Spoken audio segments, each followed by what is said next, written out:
The following is a production of DallasCowboys.com and the Dallas Cowboys Football Club. How about them Cowboys? Yeah, go Cowboys! This is Talkin' Cowboys. Streaming live from the Dallas Cowboys World Headquarters at the Star in Frisco. First down. Handoff, Elliott plowing to the goal line. Barry, sacked by Lawrence. Prescott keeps it, and he bangs it in for the touchdown. And now your hosts, Isaiah Stanback, Heckma Harrison, Rob Phillips, and Kyle Yeomans. It is a Monday morning Talking Cowboys presented by Tostitos, helping fans get in on the game. Welcome into the SWBC studios at the Star in Frisco as we continue to break down what happened on Sunday afternoon in Kansas City at Arrowhead Stadium. 19-9. The final score is the Kansas City Chiefs take down the Dallas Cowboys, and that is the right word to say it. An ugly game for the Cowboys, an ugly game overall, and there are some positives to take out of it. Don't be worried. There are a couple of them, and we're going to talk about it. Let's find them. We're going to find some positives.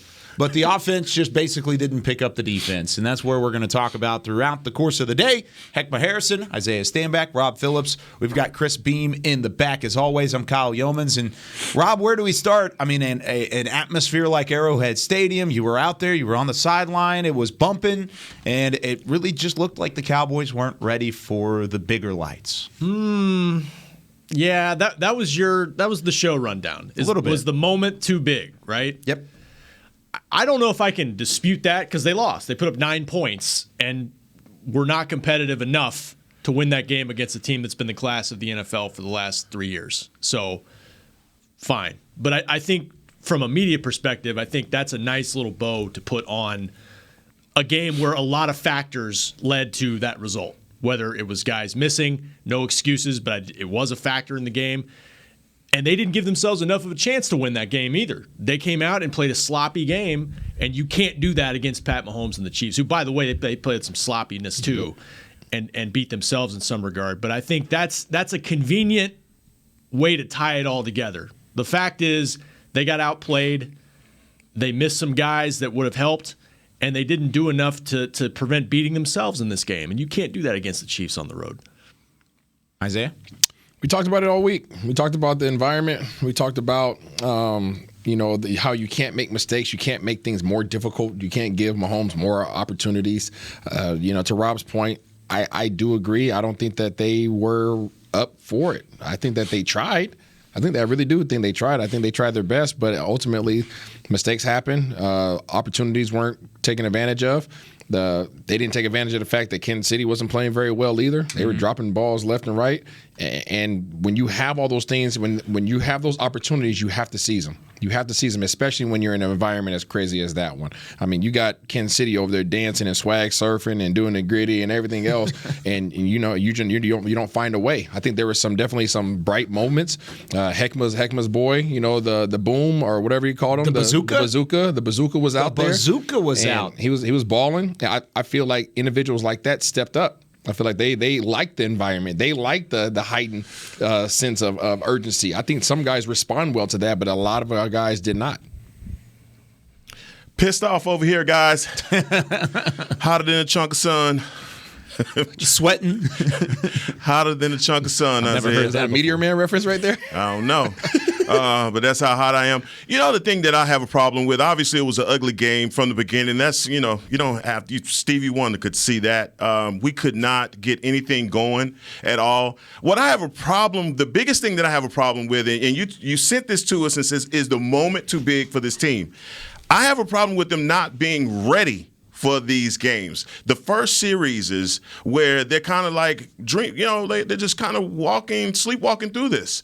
And I felt like that. And Troy Aikman even said at one point, like, I'm used to seeing Dallas bring the physicality in games. I'm not used to them being the receiver of it. And that was what was happening from the jump. And we saw it from the defensive line and sometimes with the offensive line. They were winning the battle up front.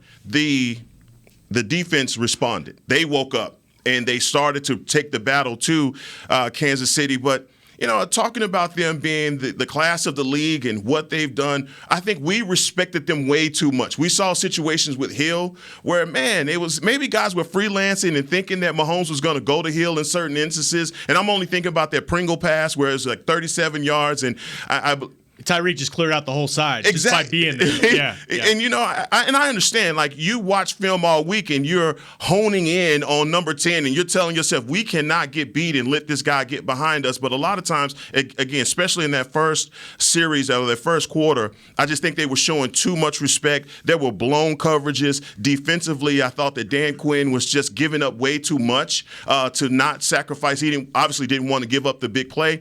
But if you told me coming into this morning, if I didn't see the game and all I saw was Kansas City stats and we held them to that looking at Patrick Mahomes' numbers, I say the Cowboys win that game by 20 points. We won that game because none of their receivers were over 100 yards. None of their running backs were over 100 yards. And to me, that's a game that the Dallas Cowboys win, but you can't win that game playing that sloppy. I think that's the most upsetting thing for me in the loss is the fact, kind of like how you said, it was upsetting to see that they slept walk in the opening quarter and they just never got really any kind of rhythm going. My thing was throughout the game, you expected both offenses to wake up. You expected Kansas City to find a groove. You expected Dallas to find a groove. And whichever one was going to find a groove first was ultimately going to win the ball game. And so you kept that hope alive of saying Dallas has an opportunity on this drive. How about this on this drive? Isaiah and I were talking about it in studio. This is a hope drive. This is a take the game back drive. And it never happened. You couldn't put it together enough on the offensive end to complete what defensively was actually a really, really good ball game. Yeah, I'm kind of torn. So I know our defense played competitive, and mostly our front seven there. In the second half, I feel like our DBs really started getting kind of in the hip pocket. Kansas City dropped a lot of balls.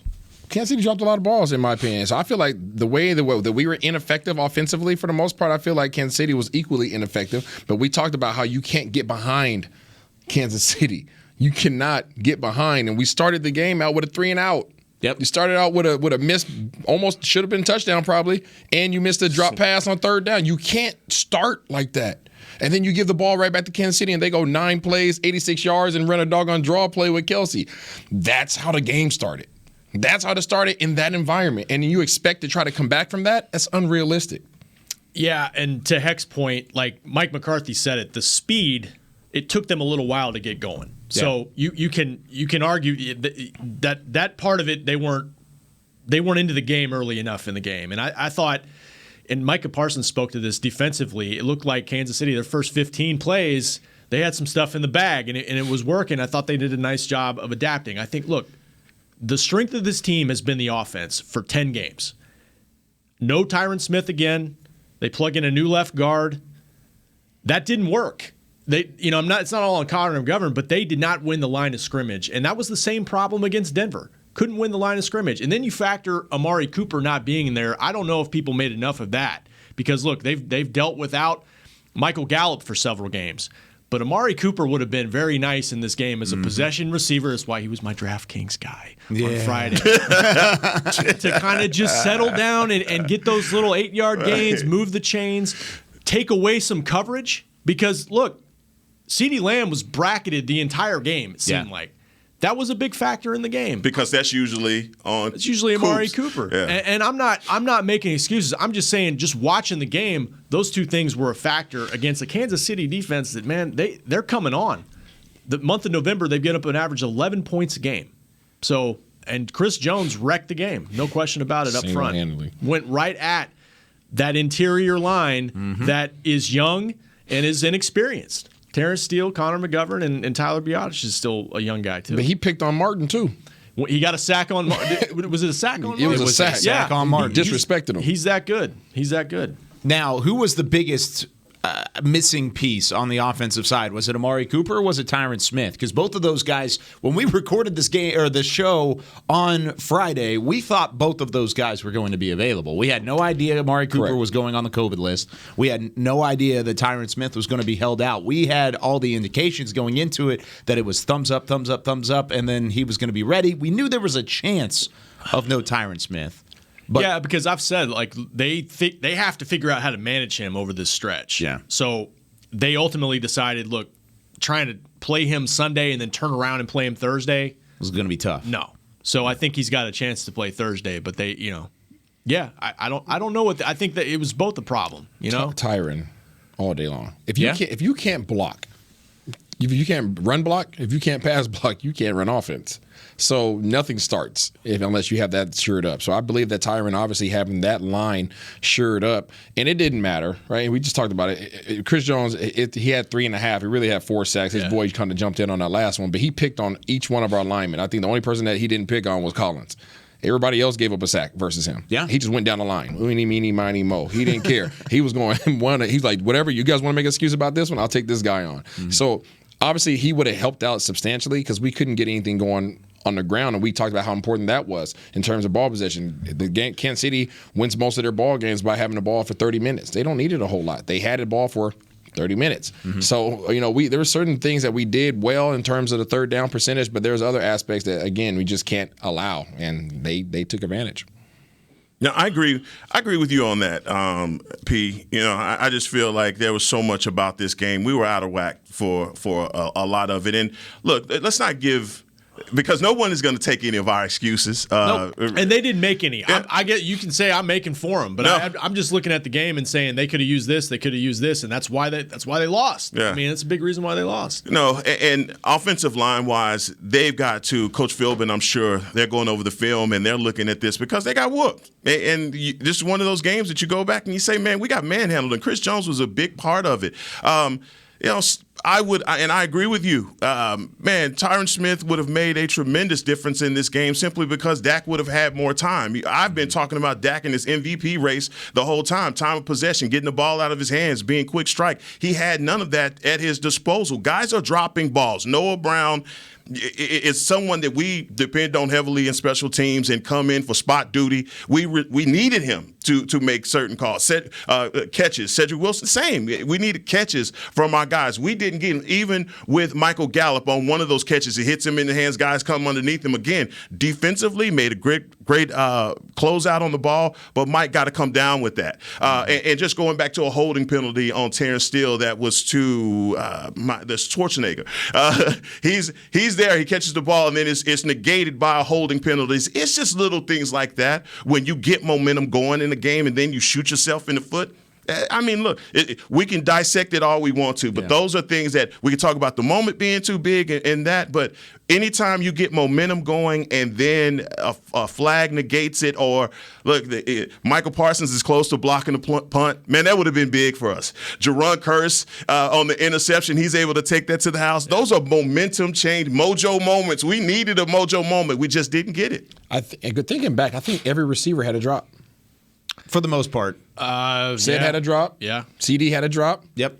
Noah had a drop. Mike had a drop. Malik Turner did not. Malik Turner did not get the ball. I mean, big 1-7, baby. Man, but you talk about Kansas City and they're dropping balls. I mean, their receivers didn't look like themselves, but my God, people are going to be on Dak and say, "Oh, Dak just didn't do enough. He didn't turn in the MVP performance that he needed." He gutted out a lot of throws. He stood in there and took some heat to get the ball off, but. Look, when you got guys dropping the ball all over the place, that's a bad sign for what the day was going to be like. But don't let me give Dak any excuses either, because he was off. It was a little Denver-ish. They got the pressure up front, and you watch it back. I mean, they jammed at the line of scrimmage and played tight man coverage, and could not believe it. And they won more often than not. It seemed like, and like you said, some of those contested balls, or even not contested balls. Didn't come up with it. You can't go on the road and do that and expect in 12 man in the huddle penalties and stuff like that. Terrence Steele, noise, not getting out of his stance, stuff like that can kill drives. They had 12 drives. They either punted or turned the ball over on 9 of them. You're not going to beat Pat Mahomes that way. Not even if Pat Mahomes isn't Pat Mahomes on this particular day. Yeah, which he wasn't. Yeah. No, he wasn't, and he didn't play exceptionally well either. But kind of going back to what both of you guys are talking about, you could have used a Tyron Smith, you could have used an Amari Cooper, but Amari Cooper and Tyron Smith didn't have a holding penalty and didn't have a dropped pass. You had opportunities throughout the game, and that's what's so frustrating about this. And, I mean, I mentioned this on the postgame show last night, but there were 15 incompletions from Dak Prescott. At least 5 of those, maybe more. I'll have to go back to it. Were drops. So there's 10 incompletions. 2 of those 10 were bad decisions, and they resulted in interceptions. It was forcing the ball to CeeDee Lamb into the end zone. I think that was just trying to press it, just trying to make a play, and he had man coverage on the outside, and it was a great play from the DB. Bad location. Bad location, Both of those bad guys, ball. both of the guys. And then, of course, the one on the final drive where he threw it over the middle, it was tipped by Chris Jones, but that was even still forced. There were 3 Kansas City Chiefs in the vicinity. So there's a way you can make the excuse of not having your guys, but also there were windows in that ball game, and I think that's what Cowboys fans are so frustrated with this week. No question. Can I ask this question? Yes. Do you feel as if I don't want? Let me ask this question. Do you feel as if it was just we just weren't on our P's and Q's, or do you feel like Kansas City's better as of yesterday? I think both. A little bit of both. I'm going to go with us not being on our P's and Q's.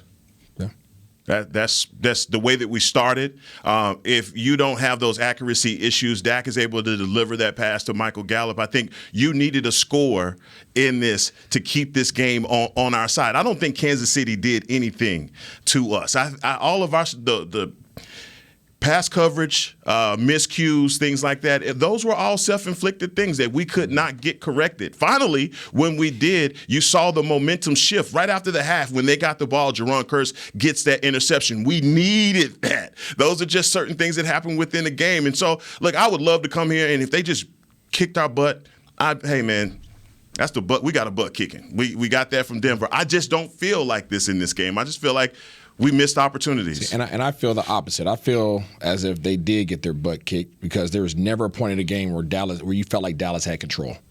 Yeah. As close as the game was. It was a comfortable two-possession game. A very comfortable two-possession game. Dallas was playing like crap. Kansas City was playing like crap. But for whatever reason, you just felt like Kansas City had full control. It felt like those 10 points were 25. Yeah, it easily could have been. I'm with you. I think it's both. I think Kansas City won the game. Give them all the credit. I agree. And they've got the resume. They've won these kind of games. That being said, it goes back to the top of the show, the moment too big. I think the Cowboys have shown in 10 games there are moments they've risen up without key guys. Minnesota's not a bad team. They went to Minnesota, beat Green Bay yesterday. Went up to Minnesota without Dak Prescott. Win that game. Go to New England, who's rising. Win that game. Come within a field goal of beating Tampa Bay in Week 1. Beat the Chargers. They've beaten good teams. I think I'm not going to go with the narrative that they can't win big games, can't beat big teams. I think they've shown they're a good team. Are they on the Chiefs level right now? Based on yesterday? No. But you can't even evaluate if they're on that level. But there are factors why they didn't. Yeah, that's exactly what I'm saying. So that's why I think it's both. Yeah. I think it's both. They play again, play here, maybe a couple guys back. Different story. Maybe. Yeah. Maybe. Yeah. Oh, I hate that. Because going into the week, you wanted this to be the benchmark. You wanted this to be your opportunity to say, okay, here's the Chiefs, here's the Cowboys, go. Can you win a game like this on the road in the literal loudest stadium in the world? Get us world record holders for the loudest stadium. And you've got 2 of the best teams in the league going at it. I wish it was full strength on full strength, and instead neither side really played well. It was not what we hoped for. No, it wasn't. It wasn't. And the only thing that I'm looking at is the fact that even when you give up a fumble against Kansas City, typically they go down and they score. Yeah. They're gonna make sure that any mistake that they make, they're gonna explode on you on that. We force a field goal. Yeah. The defense was there for you. You can, point to the offensive line and the troubles that they had, but there was a point in that game that we completely just abandoned the run and said, look, we just got to keep throwing this ball down the field. But there was just certain things with red zone. Red zone. We're in the red zone twice, and we come away with nothing. Those are just certain things that we've been talking about on this show that came back to plague us again. And obviously, pointing to who we didn't have isn't going to make a bit of difference. But I didn't see this as, hey, Kansas City was comfortable. I felt like all the way up until that last interception, they felt like, But you just never felt like the offense was ever going to get traction. Heck no. It felt like 2018. And let me amend what I said. I think the Cowboys are capable of being on the Chiefs level. They are not a better team based off of yesterday. I guess I'll say that. They're still a contender in my mind. This does not change my big picture view of them. But it reminded me of like 2018 before Amari got here, where they just couldn't get anything downfield going in the passing game. And it just, and some of those 2019 games, where they couldn't get started, that just hadn't been a problem for them the last 2 years with Dak, except when they turn the ball over. What's happening in this league, and it's happening to Kansas City, they're having to figure it out, and I think Dallas is going to have to start figuring this out as well. Teams are not going to allow those teams to have big plays. They're going to take the Bill Belichick bend but don't break approach. That is what you're going to face when you have that much firepower on offense. That's Dallas. That's the Tampa Bay. That is doggone Kansas City. Those offenses, you're going to get that very soft coverage, work your way down the field. See if you can sustain a 12 or 14 play drive. And guess what? If it comes down to a field goal, that's what you get. Yeah. And I think that's what you're starting to see. And that's even more reason why when you play opponents like Kansas City, you can't get behind. You can't get behind those teams because if that's what this game is going to turn into, if they're not going to allow you to have a big play, then you're literally hoping for 3 points every drive. Yeah. And Kansas City got up 9-0. Just like that. And with the opening drive touchdown, and then you had the field or the missed extra point, and then the field goal. From then on out, it was 10-9 the rest of the way. They just held the lead. At that point, all they had to do was hold on. Yep, just kept them at an arm's length, and that was about it. So, what a weird game. It was a weird game. I thought it would be kind of low scoring. It's never exactly what you hope for. But we talked about that. Yeah, we mentioned it last week. 9 points. God. Well, let's talk about the offensive side whenever we return. 5 sacks allowed, 8 quarterback hits, 2 interceptions. It was not pretty for the Cowboys offense. What do they need to look at going into a short week when we return here on Talkin' Cowboys? There's nothing as unique as our eyes, which is why Essilor pioneers ways to make lenses as unique as you. Verilux for super sharp vision, Essential Blue for protection, and Crizal for freedom from glare. 3 cutting-edge solutions in a single unique lens. So whatever your needs, insist on Essilor. Visit your local Essilor experts and find the perfect lens for you. See more, do more, Essilor. New Dr. Pepper Zero Sugar. You deserve it. I do deserve that. You deserve decadent flavor without sugar. And a day at the beach without sand getting everywhere. And a relaxing bath that your children don't interrupt. I deserve all that? It's really just a visual metaphor for Dr. Pepper Zero Sugar. Everything you want, nothing you don't. A visual metaphor on the radio. I do deserve that. Dr. Pepper Zero Sugar. The zero you deserve is finally here. At AT&T, everyone, new and existing customers, get our best deals on every smartphone. Why? Because you deserve it. For turning your living room into your office and your gym. For teaching grandma how to video call. And teaching her again. It's the button on your left, Nana. Okay, your other left. It's not complicated. Everyone deserves something new. So AT&T is giving everyone, new and existing customers, our best deals with every unlimited plan on every smartphone, even the latest ones. AT&T may temporarily slow data speeds if the network is busy. Restrictions and exceptions may apply. Hi, I'm Clint Tillison with... And I'm Jay Novacek. And we're both with... United Ag and Turf, the official tractor provider of the Dallas Cowboys. So, if you need a tractor to bale some hay, a mower to cut some grass, or a gator to get some chores done... Get a John Deere at United Ag and Turf. And then, let's get to work. Hey, Jay, that's my line. Well, not today. Get to work with a John Deere tractor package that's just right for you and your budget. Visit UnitedAgAndTurf.com. Back to Talkin' Cowboys. It's a great people, great pay replay on Talkin' Cowboys. You've heard it already. Big 8-2, Jason Witten. He's joined the Caliber Collision team. You can join him to do great work with great people for great pay. Apply right now online at jobs@caliber.com. That's jobs@caliber.com. It is a Monday edition of Talkin' Cowboys. We are breaking down the 19-9 loss. Kansas City Chiefs take down the Dallas Cowboys in Week 11. Short week to Thanksgiving as the Las Vegas Raiders come to AT&T Stadium and the AFC West tour continues. And so far, 1-2 for the Cowboys in that division. The only win going back to the Chargers in Week 2. So, we got another one on the horizon. So in trouble with that division. The last two of the last 3 weeks, we have had trouble with that division. But let's be done with them. Get it out of the way this week. Let's be done with them. Get on with it. Is it 33% winning percentage right now? 33. It's good in baseball. Yeah, works in baseball. Only in baseball, I think. Baseball, you get a $20 million deal for that. Let's not talk Set about for that. life, guaranteed. All right.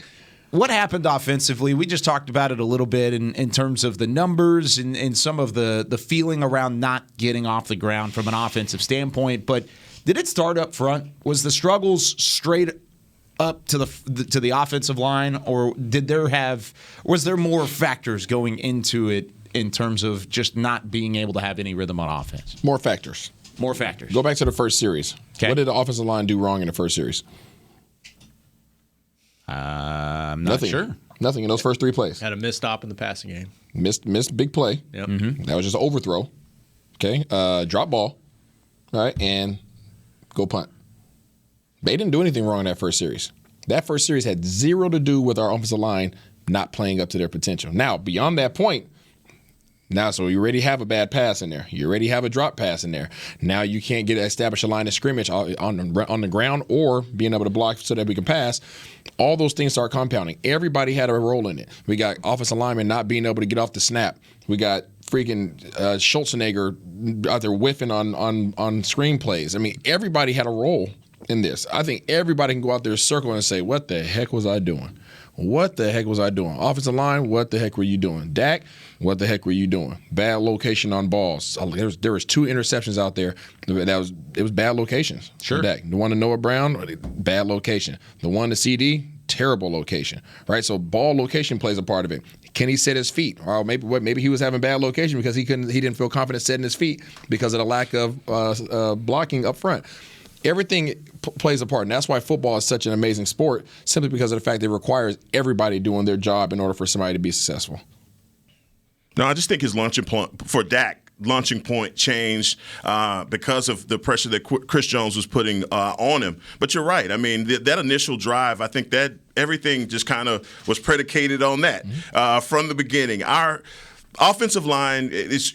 No matter how you look at this, you can all 22 it. I'll save you the time. We got beat up, and there was no help that was coming. Obviously, Connor Williams was taken out, but still the result was the same as far as the pressure that was coming in the middle of this offense. Look, Biotish, he's just one of those players, man, that obviously he's going to have to get a lot stronger to be able to shore up and anchor from the middle. Terrence Steele has done a really good job for us in games, but you see where he gets exposed sometime, and that's putting Dak in a bit of danger. I thought that there were opportunities for Dak to use his legs. I don't know if it was in his mind, look, I can't do this, but last week when he's like, I want to reestablish myself and let people know I'm a big MF, you know. We didn't have that, and there were times where it's like he'd go out on the bootleg, and he had plenty of opportunity and space, but he didn't do it. And I don't know if it's just something in his head now. I don't want to say it's the ankle or whatever it is, but you saw him kind of, for the first time, be a little gun-shy with picking up those yards. Offensively, I just feel like the 16 rushes for us was just not enough in this game.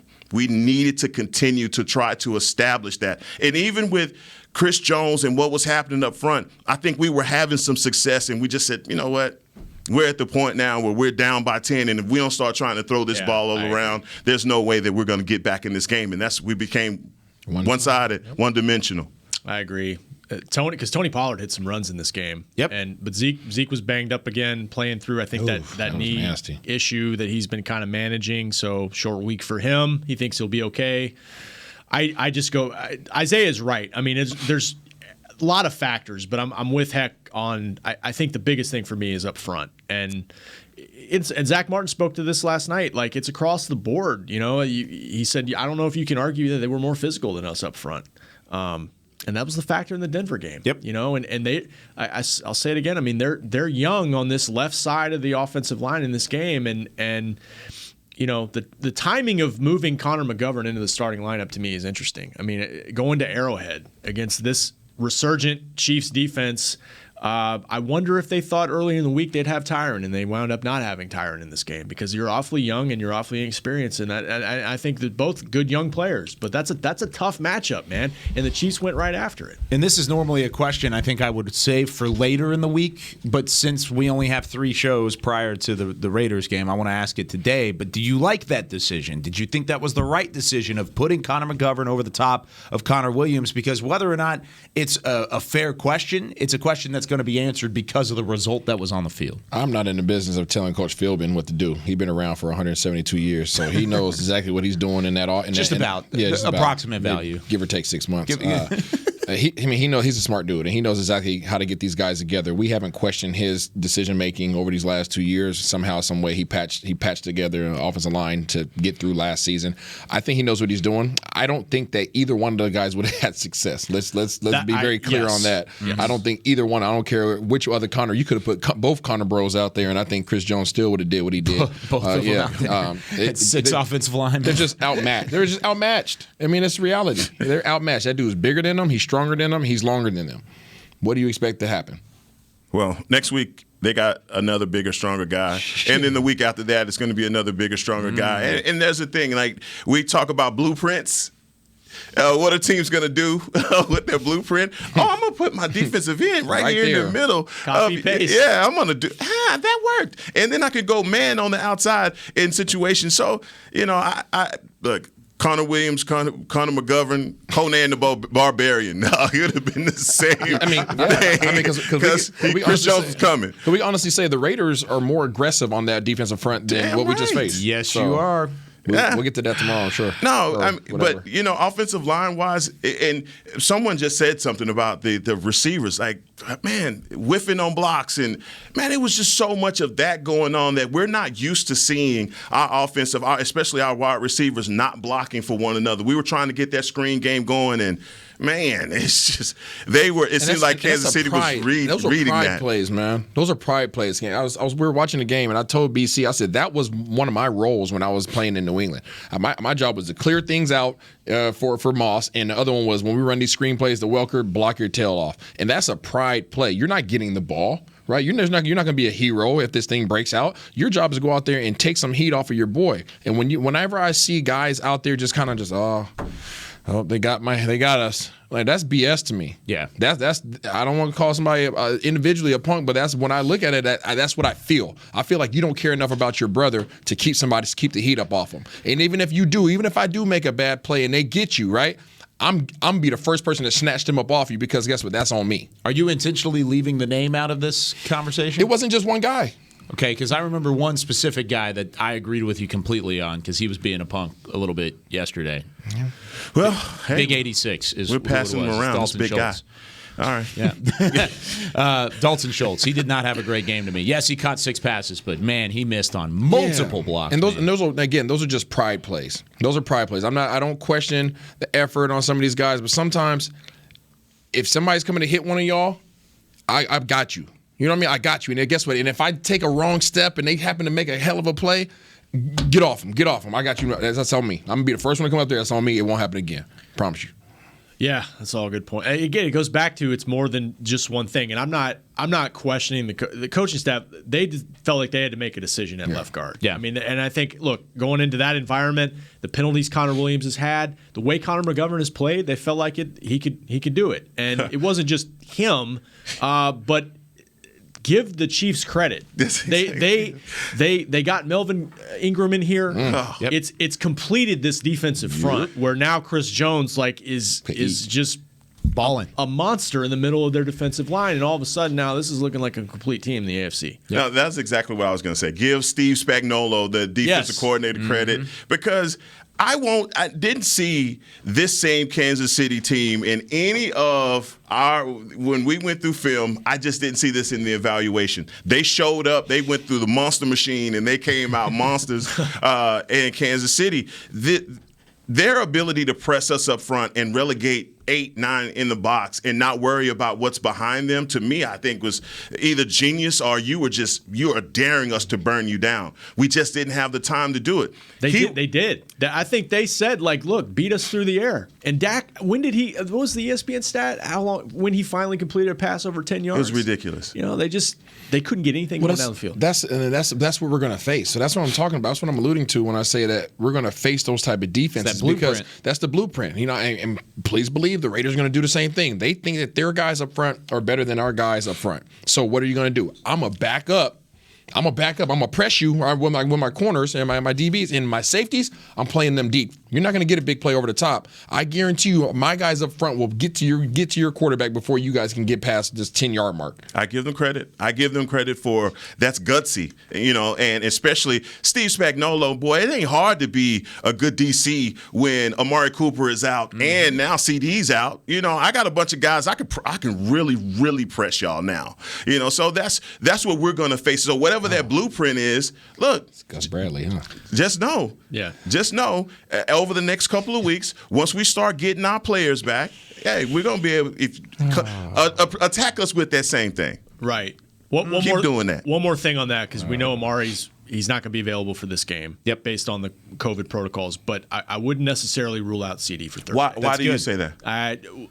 It sounded like maybe he's got a shot to be back for this game. Not saying he will. Yep. But I don't think they have necessarily ruled him out, and there's a chance he could clear protocol in time for this game. You going to ask him first thing in the morning like you did about time? I'm not putting any more percentages on anything. Didn't work out last week, unfortunately. He needs to be sleeping in a very dark room. He needs to stay out of all light, all sound. It's tough to get back that quickly from a concussion. There's different grades, obviously. And he's got to pass it independently. And I'm saying, but I'm just saying, for people out there, there's a test that you take. There's a pre-concussion test that you take on a computer, and it marks how fast you click on stuff and all that jazz. So there's a baseline that you have. So now that's the first thing that they'll have him do is go back there and go right back to that test and see how bad he is, how slow is his response times, where's his clicking direct, all those things. Wow. And then there's other evaluations, but that's one of the main baseline tests. So. And for those who have never had concussions before, your sensors are very heightened, right? You're very sensitive to noise and light. Noise and light will drive you insane. It's like venom. Just like don't bring the noise; it'll drive you crazy. So, I hope that he can get back. I'm interested to see if he can get back. I mean, they won't rush it. Obviously. Yeah, they won't rush it. Yeah. Quick question, guys. Last 29 seconds of the half, where the CD got the concussion, we had 2 timeouts left. How did you guys feel about that? Keeping the time, not calling timeouts in that situation. I didn't feel any type of way. I didn't really feel any certain direction. I mean, he forced that ball. He didn't have to go to the end zone there. No. They had plenty of time. I thought with the 2 timeouts to work it a little closer, then take a couple shots. I thought that was just a forced ball. He thought man-to-man coverage on the outside. Yep. He thought CD was going to have more room. Great, like I said earlier, great play by the DB. Yeah. Got that inside leverage, forced them to the sideline. I'll tell you exactly what he saw. He looked out there. He saw CD with somebody pressed up against him. He saw the Honey Badger down in the box. Yep. I'm taking my shot. Going it was a bad ball. Trust my guy. Yep, a bad ball. Honey Badger's down. I got CD one-on-one. Oh, I'm going up top. It was just a bad ball. And CD did not keep his 5-yard boundary on the sideline. That was CD's fault, too. CD got pushed to the sideline. So even if it was a perfect ball, CD would have struggled to keep his feet in.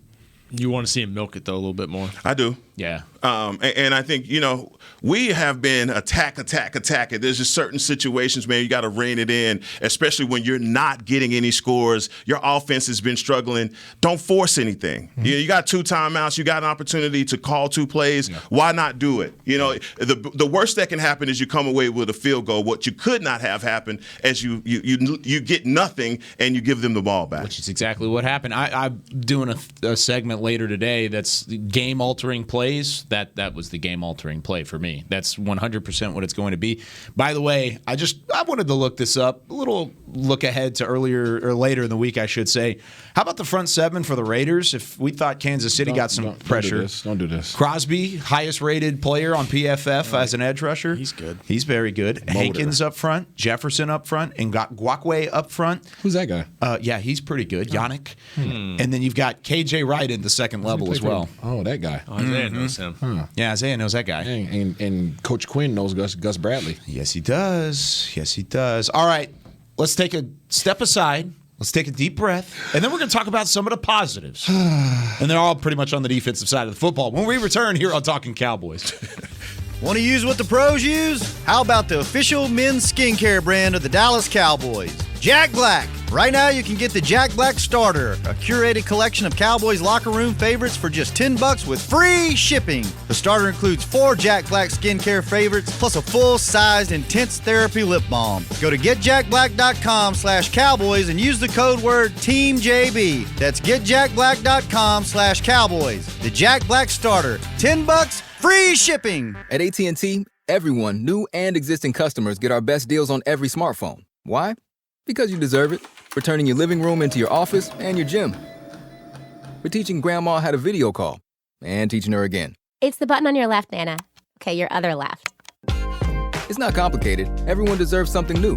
So AT&T is giving everyone, new and existing customers, our best deals with every unlimited plan on every smartphone, even the latest ones. AT&T may temporarily slow data speeds if the network is busy. Restrictions and exceptions may apply. The Cowboys way, where 16 Hall of Famers and 5 championships shows us what success looks like. Where turkey is always the second best part of Thanksgiving Day.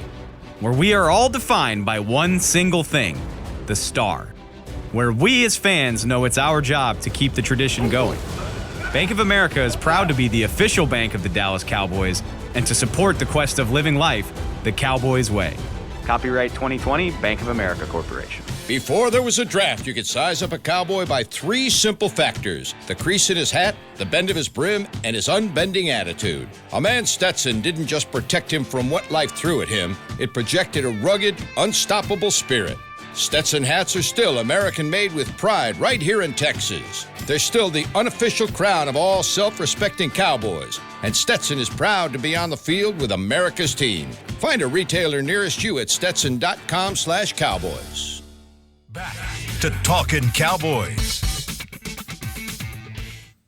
Whether you're watching from home or you're cheering in the stands with Essilor lenses, you could see every exciting play. Book an appointment at your local Essilor experts and see what Essilor can do for you. See more, do more, Essilor. Oh, you're sad, 1, because the Cowboys lost. You're sad, 2, because you don't have your Essilor lenses on. Yeah, it's double sad. Double sad for Isaiah. That's the title of the show, Double Sad. Double sad. That's actually. We'll be back tomorrow, Essilor. Much happier tomorrow as we talk about the Raiders front 7 and what they're going to do. Oh, Jesus. Oh, no. All right. Too soon, Kyle. Let's talk about the defense yesterday. I mean, sure, you can nitpick this and say they gave up some early points, but really the defense played good ball game, and the bazooka was definitely carried to Kansas City. He was put in the luggage. He was under the plane. The bazooka was pulled out right at the right opportune time. Gave your offense a great shot for points, and ultimately the offense just didn't deliver. See, the thing with the bazooka, you can't put him on the plane. You got to transport him like Shamu. You know what I mean? You got to. Is that care flight? Yeah, it's care flight. You got to put all kind of stuff together for this, man. This is special. This is special stuff going on. You never seen him get care flighted? No. I'm telling you, this special delivery. Got the choppers. Yeah, no, this is special delivery. Special delivery. Yeah, I'm telling you, man. This guy. I mean, yeah, and look, there's a lot to be desired with our defense in the back half of it. We talked about AB and some of his shortcomings over the beginning of the year, but I think these guys they tried to put a complete game together. You saw them go into halftime and make an adjustment, because I'm telling y'all, there was a point in this game I was like, yo, we are about to get the doors blown off. Oh, and very easily could have been. It would just look like we had no life, and then all of a sudden Micah woke everything up. And not only Micah, but Basham as well. I mean, we had a lot of participants and guys that played to make plays. I can't say enough about Jerron Kearse and the job that he did. Obviously, Kelsey dropped some balls, but I will say Kearse was right there on a lot of those plays. We just didn't. On that one, I'm going back to that interception because, boy, I don't know if it was Malik Hooker or if Lewis, who it was. Man, just pick up the block. Soldier, Kearse, they run the Oski drill, and you turn around, you get him, man, because I'm telling you, the motor. Ooh, just wasn't rolling. That motor Jerron was trying to get that motor going. Jerron was very Jalen. Oh, man. Man, is it too soon? It is why you got to do that? He's not fast. He's a good player. He's just not fast. It's okay. It was that running in sand on a flat surface kind of feel, and it just wasn't there. But it just got to get somewhere. You're like almost like you just want to put your hand behind him and just go like this. Come on, I mean, but that was the play. That was one of the plays that we needed. Offense, but. It just seemed like we kept getting the opportunities for them. They punt. Our offense, we talked about it, just could not get anything going. It's hard to blame this loss on our defense. We give up 19 points, and I'm telling you, if we had said that Kansas City was only going to score 19 points on Friday. Felt really good about it. You felt good about your chances in winning this game. Yeah, overall, I think our defense played well. I think they played well. I think there was a lot of opportunities that Kansas City missed on, but I believe that some of those opportunities were missed on because of the contested passes that we had in that second half. Mm-hmm. I think the first half, it was a track meet. We're about to get, like the Hager said, get the socks blown off of us. But, they figured it out. They came back the second half, and they were competitive. And that's what you wanted. You wanted them to be competitive, but a little bit too late and in the wrong environment. And guess what? Offense wasn't scoring points. So I think the 2 turnovers came at the perfect time to keep that ball game from getting the doors blown off. Yeah. Because, even the final drive before the half, Kansas City was going to receive to start the third quarter. It really felt like that drive for Kansas City, they had it rolling. They had a couple plays down the field, and then all of a sudden, Kelsey dropped the ball. That was the Parsons forced fumble. So Parsons comes around, makes a big play, forces the fumble, Basham recovers, and then all of a sudden you're like, okay, we've got another shot at points. This is great. How about that? And then doesn't work, and then you throw a pick in the end zone. And then on the start of the third quarter, that was another drive for Kansas City where they were going down the field, had an opportunity to really put that out of reach, and Curse comes up with the pick. Couldn't have come in a better time, but you just got to have some sort of offensive rhythm to take advantage. Got to be a little give and take relationship there, Kyle. Complementary football. They followed the blueprint, though, against Pat Mahomes. They played 2 safeties over the top, and they didn't let anything pass after those first couple 30-plus yard plays. I think Pat Mahomes only had 4 or 5 explosive pass plays in the whole game. So they score on their first 3 drives. They get 17 points, and after that it's punt, fumble, interception, punt, field goal, missed field goal, punt, end of the game. That's what's so weird about this game. That's a hell of a defensive effort, man. That's what's so weird about this game, because if you know your defense is going to play like that, there's no way in hell you think that your offense is going to be inept like they were. It's kind of like what you said about Kansas City of whenever Kansas City gets the ball in short yardage situations, how many times are they going to end up kicking a field goal? Not a lot, right? No. You feel the same way about the Cowboys. They got the ball in short yardage situations. How many times are they not going to come up with points? Normally, not that much. Normally, they take advantage of that, and I agree. That's what makes this frustrating for me is the fact that there were opportunities. Kansas City very easily could have slammed that door in the first half. That could have been a 4-possession game in the first half. Damn right. And instead, that thing was cracked all the way up until the pick at the end to when Dak Prescott got a tip by Chris Jones, and it was picked by Snead. What are you thinking about? I see that smile. You said it was cracked. I just automatically thought about Debo. The door, that window was open. Oh, man. No, we never had an opportunity. And again, just looking at the numbers, red zone, 0-2 in the red zone. We've talked about Kellen Moore, and this thing about how hot Kellen Moore is, and he's trending this way, and then you have a game that you run into like this where you get in the red zone and you can't get anything going. And again, the excuses are not going to be given. No one's going to say, oh, well, you didn't have CD, you didn't have Amari, but there are certain things that you got to look at. You have to look at it. You got to look at it, and you have to evaluate it fairly. Give Kansas City credit. They pulled this one out. That was a good team win for them. They're 7-4 right now. They are looking like the team that is carrying all the momentum into their bye week. Are they going to be legit in the AFC? I think if you look at what the Chargers did yesterday against Pittsburgh, there are some teams in the AFC that are going to be gunning for them, that have already beat them. So, it's going to be tough getting through this AFC. Nothing. I think the boys have an amazing opportunity to become a great team. I think they were playing great ball, but the 2 teams that we need to measure ourselves up against, we've lost to both of them. Tampa Bay, and Kansas City. Those are the Super Bowl teams. And for a measure, you're saying, hey, these guys have been there, and if you want to be that, you're going to have to beat them that. Boys. Absolutely. And I know I'll get drugged for this, but I really feel like yesterday, we've all been in athletics at some point in time in our life. Mm-hmm. I feel like there was one of those games where Kansas City almost played down to their competition. Come on, I know you don't want to hear that. What? I know you don't want to hear that. And the reason why I say that is because they weren't. It seemed like they just didn't care about converting that much. It felt like it just in the first quarter you saw it. In the first quarter you saw Kansas City. Yes. In the first quarter you saw KC like, okay, it's about to be a big game. Let's go. Boom, boom, boom, boom, boom, boom. And then after that they were like, oh, this was going to be like cool. And now if they score, okay, we'll score. I don't know. I know I'm on an island by myself. I'm on Reva's island by myself right now. But we've all been in those games before. We've all either played in them. We've all played, and I just got the sense that's what this was. Now, had all of our guys been there, maybe that's a different story. And maybe that's a different story. We can't. That's always going to be the what if. But that's the energy I felt yesterday. I felt like Kansas City could have done whatever they wanted to do whenever they wanted to, and they were just okay with keeping that little 10-point lead. It's like I took your best shot, and it's like, oh, that's all you got? Okay. Yeah. That's what it felt like. And I hope that's not the case, but that's what it felt like. Hopefully we'll find out later on, maybe 8, 9, 10 games from now. And that's that's the thing. It is such a long season. I mean, there's 7 games left, and you feel like the bottom drops out for this game, but you got to go play another one right here. There's so much Thursday. There's so much time left, and I do think if you just hope you keep building, like this defensive effort, that's so encouraging. You keep building, and you hope by the time you get to January, you're healthy enough to where you can play the way you want to play. Yeah. I don't think offensively they really were able to play the way they wanted to play in that game, and it showed. Hopefully we respond like we responded to Denver. Yeah. Hopefully. That's my hope. My hope is they needed that. Right? The same way they needed that Denver game to kind of knock them off the high horse. This is another horse that they climb back on. They said, all right, we up on here. It's like, okay, we're about to face KC. Ooh, shoot. The KC's a dog on Clydesdale. Pop. Ooh, shoot. Okay, we're still a pony. Right? Let's go become a dog on Clydesdale. Let's go become a Clydesdale. Seriously. That's the Clydesdale. Budweiser commercial. Yeah, exactly. Yeah. That's the Clydesdale. Hey, those come out That's a big dog on horse. Christmas time. Yeah.